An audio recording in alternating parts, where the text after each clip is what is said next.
The hotel clerk grabbed my wrist and whispered, "Don't stay in room 237, please." I laughed, thinking she was joking, but her eyes were wide with real fear. She leaned closer and said, "The last guest is still missing." That stopped me cold. I remember her hand shaking as she slid the room key across the counter. My heart wanted to believe she was just being dramatic, but something in her voice made my stomach twist. "My name is Natalie Brooks. I'm a travel blogger, and that night I was just trying to check in to a small-town inn for one last review before heading home. I never believed in ghosts or haunted hotels. I always thought those stories were made up to get clicks and views. But that night, in room 237, I learned that some stories are warnings, and ignoring them can cost you more than just sleep. Stay till the end, because what happened after midnight still keeps me awake to this day. And before we start, make sure you subscribe to the channel and comment below where you're watching from. I was driving through the mountains of Colorado, the kind of quiet, foggy route where your GPS loses signal and every tree starts to look the same. The sun had set hours ago, and my eyes burned from the long drive. I needed a place to crash for the night, and when I saw the sign for the Mountain View Inn, it felt like luck. The inn looked cozy from the outside, old-fashioned but charming, with soft yellow lights glowing behind lace curtains. Inside, it smelled like cedar and old books. The front desk was made of polished wood, and behind it stood a woman in her late 50s with short gray hair and kind eyes. Her name tag read, Eleanor Wade. She greeted me with a polite smile. "Checking in for one?" she asked. "Yeah," I said, sliding my card across the counter. "Just for the night." She started typing on an old computer that made a faint buzzing sound. "Room 237, she said after a moment, pulling out a key. But when she looked down at the number on the tag, her hand froze. I noticed her lips pressed together tightly, like she was debating whether to say something. Then she looked up at me, her eyes clouded with worry. "Maybe I should put you in a different room," she said softly. I raised an eyebrow. "Why? Is it under construction or something?" Her face went pale. "No, it's fine. I just wouldn't recommend it." Her tone caught me off guard. It wasn't just concern. It was fear. The kind of fear you can't fake. I chuckled, trying to break the tension. "It's okay. I'm not picky. I'll be gone in the morning anyway." That's when she reached out and grabbed my wrist. Her grip was surprisingly strong. "Don't stay in that room," she whispered. "Please. The last guest is still missing." The words hung in the air like smoke. For a second, I thought she was playing some weird prank to scare tourists. But her hand was trembling, and her voice cracked on the word missing. I forced a smile. "I'll be fine," I said, pulling my wrist free. "I've stayed in worse places." She hesitated, then slowly slid the key across the counter toward me. "If you hear anything strange, don't open the door," she said quietly. I didn't know what to say to that, so I just nodded awkwardly and walked away. My suitcase wheels squeaked against the old carpet as I headed down the long, dim hallway. The walls were lined with old photos of the mountains and framed guest letters from decades ago. Each door looked identical, except for one, the one at the very end of the hall, with a slightly crooked gold number, 237. When I opened the door, the air felt cooler inside, like the room had been shut for weeks. Everything was spotless. The bed neatly made, the curtains drawn, a single lamp glowing faintly beside the desk. It looked normal, too normal in a way. I dropped my bag and sat on the edge of the bed. My phone buzzed. A text from my younger sister, Lydia. "You finally stopped driving? Don't tell me you're staying in one of those creepy roadside hotels again." I laughed and texted back, "You know me too well. But it's nice here. Quaint. The clerk's a little weird, though. She told me not to stay in this room." Lydia replied with a string of laughing emojis. "Of course she did. You attract weird people." I smiled and tossed my phone aside. The rain started tapping lightly against the window, steady and calm. For a moment, I actually felt at peace. I didn't know then that every word the clerk said was true, and before the night was over, I'd understand exactly what happened to the last guest who stayed in room 237. After I unpacked my things, I changed into my sweatshirt and sweatpants, ready to collapse onto the bed. The room was quiet except for the steady sound of rain tapping against the window. The air smelled faintly of old wood and cleaning supplies, a mix that should have been comforting, but wasn't. There was a chill that didn't seem to come from the weather outside. I turned up the heat, but the vent only rattled weakly, blowing out air that was barely warm. I pulled back the curtains to look outside. The parking lot was nearly empty, just my car and one old pickup truck parked under a flickering light. The fog was thick, swallowing the road and the trees. It felt like the entire world ended just beyond that parking lot. I closed the curtains and shook off the uneasy feeling creeping up my spine. Trying to distract myself, I set up my small camera on the desk. I had planned to record a short video review for my travel channel in the morning, but I figured I could film some behind-the-scenes footage now.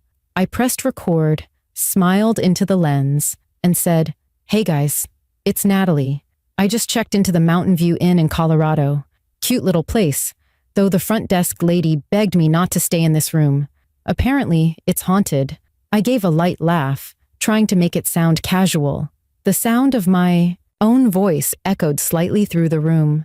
When I stopped recording, the silence afterward felt heavier than before. I yawned, turned off the camera, and crawled under the blankets. My phone buzzed once. A message from Lydia.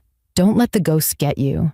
I smiled and texted back, "If I don't text by morning, call Ghostbusters." The clock on the bedside table read 11:47. I drifted off with the sound of the rain still falling outside. When I woke up, the room was dark. The clock now read 2:03 a.m. For a second, I couldn't tell what had woken me. Then I heard it. Soft, uneven scratching. It was faint at first, like the sound of something moving behind the wall. I sat up, my heart starting to pound. The sound stopped. I held my breath and listened, thinking maybe it was just an animal. Then it started again, louder this time, right behind the headboard. I leaned forward, pressing my ear against the wall. The scratching moved slowly across the room, like someone dragging their fingernails along the inside of the wall. Then, it stopped completely. I whispered into the silence, "Hello?" A second later, there were 3 knocks from inside the wall. I froze, my whole body locking in place. It wasn't random noise. It was a response. I reached for my phone and turned on the flashlight, shining it along the wall. The wallpaper near the baseboard was slightly torn, and beneath it, I could see thin marks carved into the plaster, deep and jagged, like claw marks. I followed the sound toward the vent near the corner of the room. The metal cover was shaking slightly, the screws rattling as if something was pushing from the inside. My first thought was to call the front desk. I picked up the room phone, but there was only static on the line. I hung up, tried again, and got the same noise. My cell phone had no signal either. The Wi-Fi logo flickered once and disappeared. A cold draft blew out from the vent, and with it came a faint whisper. I couldn't make out the words, but it sounded like someone pleading. My flashlight beam trembled in my hand as I leaned closer. That's when I heard it clearly. A woman's voice, whispering from behind the vent. "Help me." I stumbled back, my heart racing. I told myself it had to be the wind or my imagination. But the voice came again, louder this time, desperate. "Please help me." My mouth went dry. I whispered back, "Who's there?" There was no answer, only more scratching, faster now, like frantic scraping. I looked around for something to use, anything to protect myself, but the only thing nearby was the metal key from check-in and my tripod. I picked up the tripod, gripping it tightly. The sound stopped again. I forced myself to walk to the door, ready to get out of that room, but when I reached for the handle, it wouldn't turn. I twisted it harder, even yanked on it, but it felt like someone was holding it shut from the other side. Panic rose in my chest. I hit the door with my fist. "Is anyone out there? Hello?" Silence. The light flickered once, then went out completely. I was left in darkness, my phone light the only glow. I turned back toward the bed and froze. There were faint, wet footprints on the carpet, bare feet, starting near the vent and stopping right behind me. I could see the water glistening in the beam of my flashlight. I spun around, but there was no one there. The air felt heavy, the same metallic smell from earlier filling my lungs. I heard a soft exhale behind me, like someone breathing down my neck. I turned again, shining my light across the room. Nothing. The scratching started once more, louder, more violent this time. It sounded like something was tearing through the wall itself. The bed shook, the lamp flickered, and then, just as suddenly as it began, everything stopped. The silence that followed was worse than the noise. I stood there shaking, my back against the door, waiting for it to start again. But it didn't. Only the faint dripping sound of water from the vent broke the stillness. I didn't sleep for the rest of the night. I sat in the corner, watching that vent until morning light finally crept through the curtains. Whatever was in that wall had gone quiet, but I knew it wasn't gone. I could still feel it.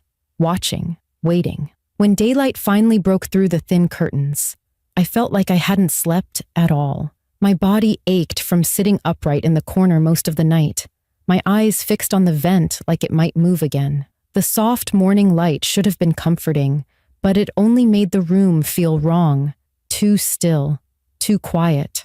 I checked my phone. No missed calls, no signal. The hotel Wi-Fi wasn't working either. I wanted to believe the night was just a bad dream, but the footprints were still there, dried into faint marks on the carpet. That was proof enough something had happened. I grabbed my things and decided to check out early. I didn't even care about the refund.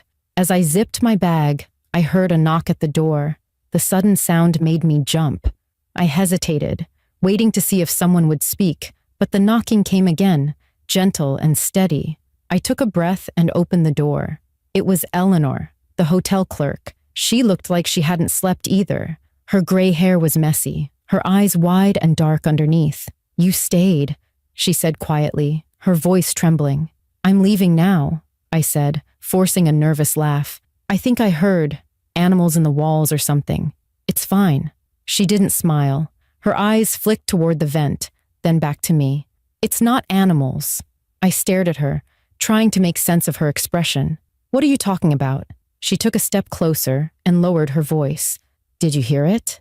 I hesitated, unsure how to answer. "Something was scratching," I said finally. "And I thought I heard a voice." Eleanor's face went pale. "She's still there," she whispered. My heart skipped. "Who?" "The girl who disappeared," she said. "The one I told you about." I wanted to tell her that didn't make sense, that she was only trying to scare me, but the words wouldn't come. The memory of that whisper from behind the vent still rang in my ears. "Help me." Eleanor stepped into the room, her hands shaking as she reached into her pocket and pulled out a small metal key. "This opens the maintenance panel," she said, nodding toward the wall. "But don't stay in here long. Once you open it, things get worse." "What's behind it?" I asked. Her eyes filled with tears. "You'll see." Before I could stop her, she turned and hurried down the hallway, leaving me standing there with the cold metal key in my hand. I should have left right then. I should have taken my bag, walked out, and never looked back. But curiosity has always been my weakness. Part of me needed to know what had really happened. I moved the bed aside and crouched down in front of the wall vent. The key fit perfectly into a small slot beside it. When I turned it, there was a faint click. The panel came loose with a slow creak, revealing a dark, narrow space behind it. A gust of cold air hit my face, carrying the same metallic smell I'd noticed the night before. I shined my phone flashlight inside. At first, all I saw was dust and pipes. Then something glimmered in the light. It was a small object wedged between the wallboards. I reached in carefully and pulled it out. It was a necklace, a silver chain with a locket covered in dust. My fingers shook as I wiped it clean. Inside the locket was a photo of a young woman. She looked about my age, smiling, holding a mountain view behind her. I flipped it over. There was an engraving, "To my daughter, Sarah. Come home soon." A cold shiver ran through me. The name hit me like a jolt. Sarah was the name Eleanor had whispered the night before when she warned me. I felt a strange mix of fear and sadness twisting in my chest. I called out softly into the vent. "Sarah?" For a moment, there was silence. Then a faint noise came back, slow breathing, like someone exhaling right beside my ear. My body froze. I leaned closer, my phone shaking in my hand, and whispered, "Do you need help?" This time, the voice came clearer, a whisper from deep inside the wall. "Don't let her in." I stumbled backward, nearly dropping my phone. The light beam flashed across the floor, landing on the mirror above the dresser. My reflection stared back, pale and frightened, but there was something wrong. Behind my reflection stood another figure, a woman with long hair, her face gray and hollow, wearing an old-fashioned hotel uniform. I spun around, but the room was empty. The air turned icy cold, my breath visible in the light. The mirror fogged slightly, and for a brief second, words began to appear across the glass as if written by invisible fingers. "Get out now." I ran for the door and grabbed the handle, but this time it turned easily. The hallway outside was silent. I stepped out, my heart pounding, and glanced back one last time. The room was dark again, the vent swinging slightly as if something had just moved behind it. I hurried down the stairs to the front desk, clutching the locket in my hand. Eleanor wasn't there. The counter was empty except for the guest book. I looked down and saw the names of people who had stayed recently. My name was listed under last night's date, but directly above it was another name written in shaky handwriting, Sarah Wade. My eyes widened. I looked closer. The date beside her name was 3 months ago. The space for her checkout date was blank. That was the moment it clicked. Eleanor hadn't just been a worried clerk. She was the missing girl's mother. And whatever she feared about that room wasn't superstition. It was real. I looked down at the locket still clutched in my palm, and for the first time since I arrived, I realized I was in real danger. Something in that room was alive, or at least pretending to be, and it wanted me next. I turned to leave the hotel for good, but the front door refused to open. The old wooden frame shook, and from somewhere behind me, faint scratching began again, echoing through the floorboards. This time, it wasn't coming from room 237. It was coming from the lobby walls. The scratching grew louder, rising from a faint shuffle to a desperate scrape that echoed through the wooden beams beneath my feet. I froze in the middle of the lobby, staring at the walls as the sound crawled closer, like someone, or something, was trying to dig its way out. My heart pounded so hard that it drowned out my own breath. I called out for Eleanor, but only silence answered. The front desk sat empty, the light above it flickering weakly. The air smelled of dust and something faintly metallic again, that same cold scent from room 237. I clutched the locket tighter in my hand. I didn't know why, but it felt like the only thing keeping me connected to something real. "Eleanor?" I called again, louder this time. "Where are you?" From somewhere behind the counter, I heard the faint sound of a door creaking open. I walked slowly around to the back of the desk, my shoes squeaking on the old wooden floor. There was a narrow hallway there that I hadn't noticed before, lit only by a weak yellow bulb swinging overhead. I followed it carefully until I reached a small office.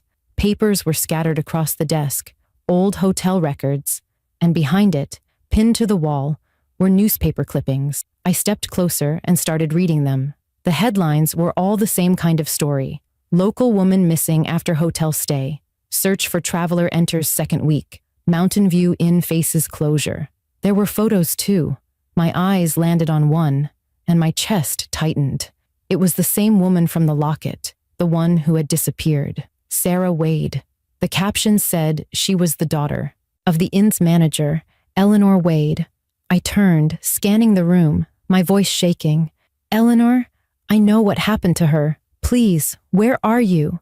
That's when I heard it, the slow creak of footsteps coming down the hallway behind me. I spun around, but the hallway was empty. The light bulb above me started to flicker faster, buzzing loudly. The air seemed to thicken, growing colder by the second. The door behind the front desk slammed shut on its own, and a whisper echoed through the hall, low and drawn out. "She never left." I backed away, clutching the wall for balance. "Who's there?" I shouted. The whisper came again, closer this time, right by my ear. "You shouldn't have opened the wall." My body went cold. I turned around and saw movement at the far end of the hallway, something pale shifting in the shadows. I raised my phone, the flashlight trembling in my hand, and aimed it toward the noise. For a second, I saw nothing. Then she stepped forward. It was Sarah, or at least it looked like her. Her hair was long and matted, her hotel uniform torn and dirty, her skin a grayish tone that didn't look alive. Her eyes were hollow, but focused directly on me. I stumbled back, hitting the edge of the desk. "Sarah?" I whispered. "Is that you?" Her lips moved, but no sound came out. She raised her hand slowly, pointing toward the stairway that led to the guest rooms. Her expression was pleading, almost desperate. I didn't want to follow, but something in her eyes felt human. I swallowed my fear and stepped forward. "Do you want me to go upstairs?" I asked softly. She nodded once, then turned and walked up the stairs without a sound. Each step creaked under her bare feet, leaving faint, wet prints behind. I followed, gripping my phone so tight my knuckles hurt. The hallway at the top looked the same as before, except now the air was heavier, filled with that metallic scent. Sarah stopped in front of room 237, the door still cracked open. She turned to look at me again, her lips forming words I could barely hear. "Set her free." Before I could ask what she meant, the door to room 237 swung open. The temperature dropped instantly. The light from my phone flickered as I stepped inside. The room looked different now. Everything was slightly off, like a reflection of itself. The wallpaper was peeling, the bed half made, the curtains torn. Then I saw it. The vent I had opened earlier was wider now, almost completely broken off the wall. Inside, something glinted. I knelt down and shined my light inside. There was a small metal box. I reached in carefully and pulled it out. It was old and rusted, the latch half broken. My hands shook as I opened it. Inside were personal items, a gold bracelet, a room key, and several Polaroid photos. In every picture, there was a woman standing in front of the inn, different faces, different times, but all of them smiling in front of the same building. The last photo made my heart stop. It was a picture of me, same jacket, same car, taken just yesterday evening. My phone slipped from my hand. The screen hit the floor and the flashlight pointed toward the bed. That's when I saw the shape underneath the blanket. Slowly, I pulled the sheet back, and my breath caught in my throat. There, lying still on the mattress, was Eleanor. Her skin was pale, her eyes closed, her hands folded neatly on her chest, like she had been laid to rest. I stumbled back, my voice breaking. "No, that can't be." A whisper cut me off. She wanted to save them all. I turned toward the vent again.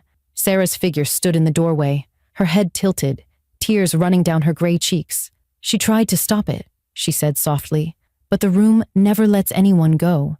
Before I could react, the floorboards creaked violently. The bed started shaking, the windows rattling as the lights flickered in and out. The mirror across the room cracked down the middle, and through it, I saw shadows, faces, dozens of them, watching me from behind the glass. I ran for the door, yanking it open, but the hallway wasn't there anymore. Instead, the space beyond was pitch black, endless. Behind me, the scratching started again, louder than ever, echoing through the walls, the ceiling, the floor.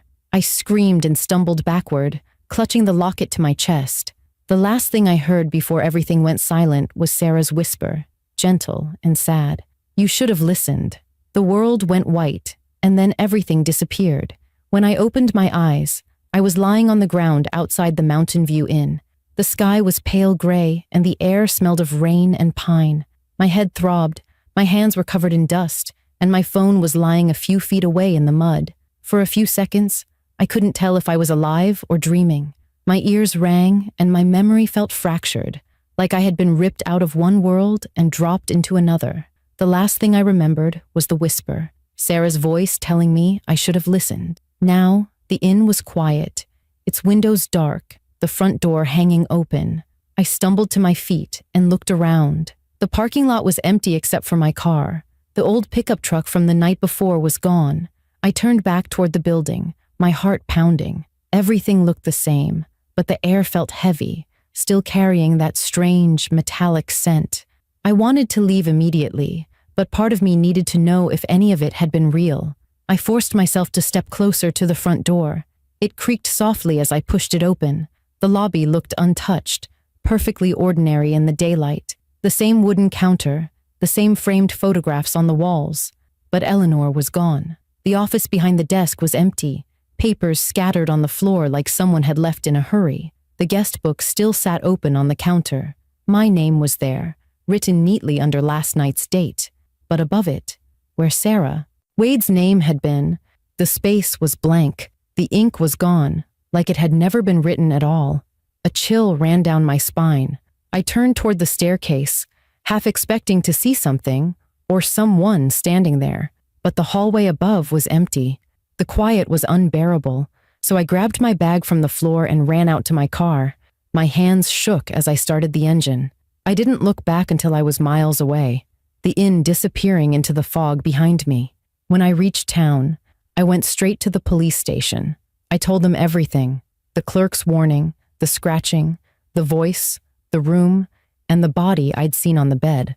The officer at the front desk gave me a strange look, but when I mentioned Eleanor Wade's name, his expression changed. He called for another officer, and they both exchanged glances before asking me to sit down. The older officer leaned forward, folding his hands on the table.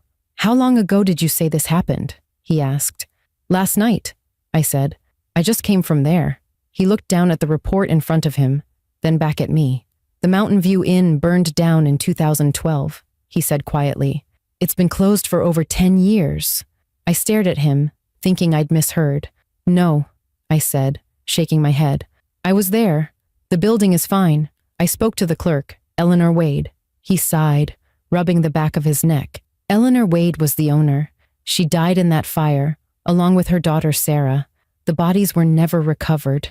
My body went cold. I tried to speak, but no words came out. He showed me a faded newspaper clipping. The photo was old, but I recognized the faces instantly. Eleanor with her kind smile and Sarah beside her, wearing that same hotel uniform.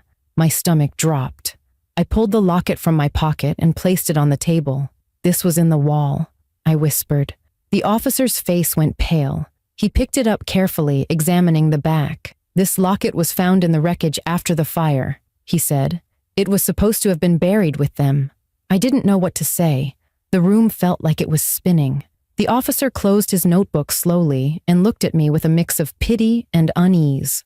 "You should go home," he said, "and stay away from that place." I drove back home in silence, the mountain road winding through the fog. Every sound, the hum of my engine, the wind against the car, made me flinch. I kept glancing at the rearview mirror, half expecting to see something following me. When I finally reached my driveway, I sat in the car for nearly an hour, unable to move. My camera bag was still on the passenger seat. I reached inside and turned on the camera, hoping to find proof, anything to make sense of it. The first few clips were normal. The recording I made when I first checked in, my voice cheerful and unaware. But the last video was different. The screen showed static at first, then slowly cleared to "Reveal the inside of room 237. The footage was shaky, like the camera was being held by someone else. The vent was open, and in the reflection of the mirror, I saw a figure standing behind me, Eleanor. Her expression wasn't angry or haunting. It was sad. Then she lifted her hand and pointed toward the door. The screen went black. I turned the camera off and sat there in silence, my heart pounding so hard it hurt. I don't know how I got out of that room or how I ended up outside. Maybe they let me go, or maybe the inn just wanted me to tell their story. A week later, I saw a news alert pop up on my phone. It said a construction crew had found human remains near the foundation of the old Mountain View Inn. Police confirmed they belonged to a woman in her late 50s and another in her 20s. The names listed were Eleanor Wade and Sarah Wade. The report said the property would finally be cleared and closed off for good. I thought that would bring me peace, but it didn't. Some nights, I still wake up at 2 a.m., convinced I hear scratching on my walls. Sometimes my phone rings from an unknown number, and when I answer, there's nothing but faint breathing on the other end. I stopped traveling for a while after that. I don't stay in old hotels anymore, but I still have the locket. I keep it in a drawer, buried under old papers, because part of me is scared that if I throw it away, the scratching will come back. If there's one thing I've learned, it's that when someone warns you to stay away, you listen. Some places aren't haunted by ghosts. They're haunted by memories that refuse to die. And some doors should never be opened, no matter how curious you are. If you made it this far, thank you for listening to my story.